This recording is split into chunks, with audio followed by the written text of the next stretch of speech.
Welcome to this third video in the series looking at this book, Detox, the Spiritual Path of Jesus for 21st Century Men.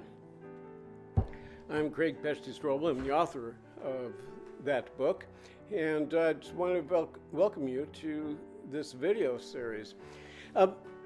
Tell you what, why don't you go ahead and get your own favorite hot or cold drink, and let's set a spell and talk about the gospel according to Jesus.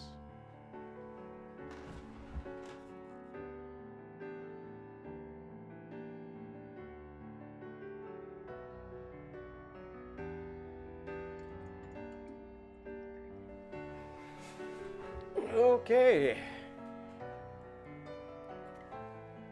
All right. So in the previous video, I made the rather bold claim that the gospel that Jesus proclaimed was a simple one. It was based around the core reality that we are all spiritual children of one heavenly divine parent, and thus we're all sisters and brothers, with the resulting conclusion that we are therefore to live our lives in loving service to one another. So we can call this the gospel according to Jesus.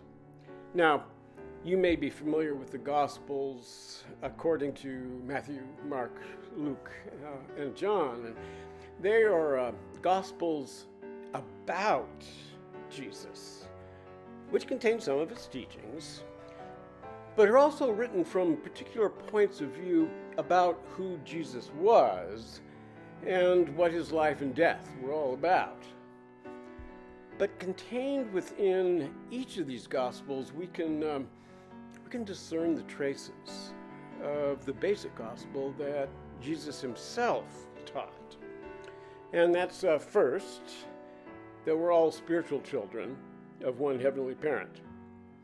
And second, this heavenly parent is fully, completely, and entirely characterized by love.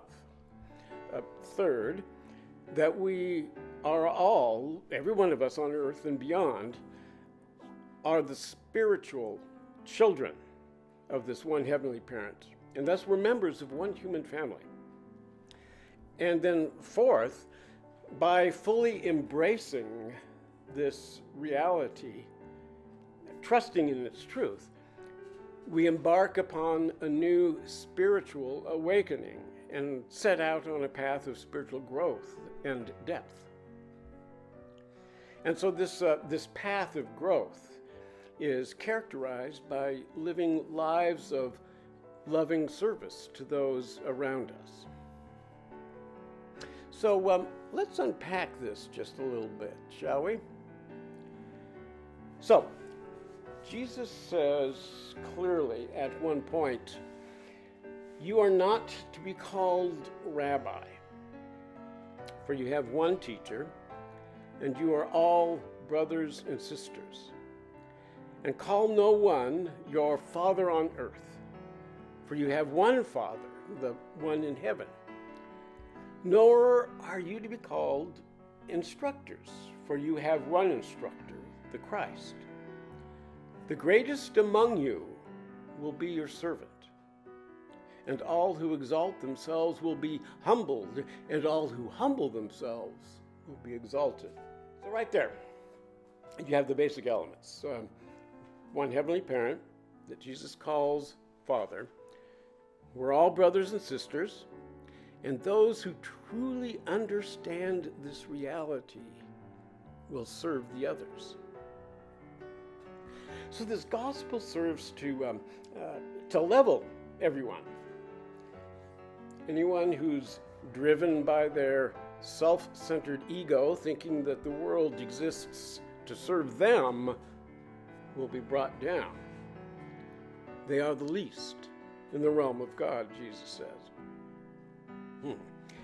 Think about that when you watch the news. So when we awaken to this basic gospel truth that Jesus taught, and then wholeheartedly embrace it, we experience a spiritual rebirth. Think of it this way.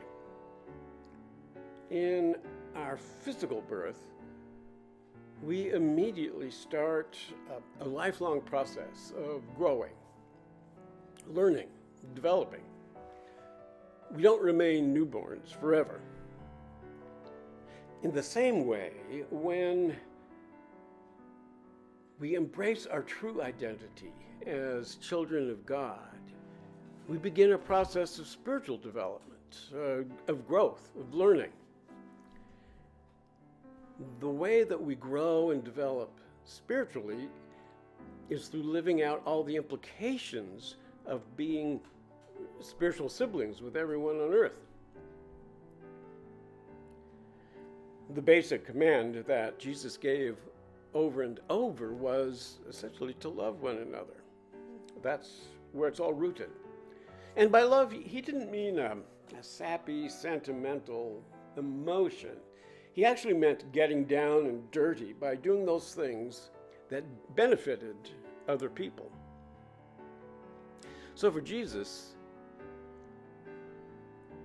loving others, you could say, meant doing those things that contribute to the well-being of other people. But it was according to how they define their need. Think about that. How they defined their need. Jesus would ask people, what do you need from me? How can I help you? In order to love one another, we have to be in relationship with one another. We need to treat the other person as a person equally loved and valued by God, and to receive open-heartedly what they express as their need. And it's a reciprocal relationship. They may be able to address a need that we have.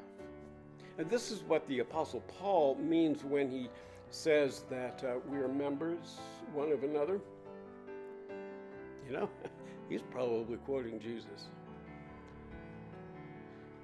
So this then is the basis. It's the foundation of detoxifying from toxic masculinity, realizing our true reality as children equally loved by God, and then serving others in whatever ways we can. Now, as simple as that may seem, it really goes against the grain of much of our culture. It went against the grain of the culture in which Jesus was raised.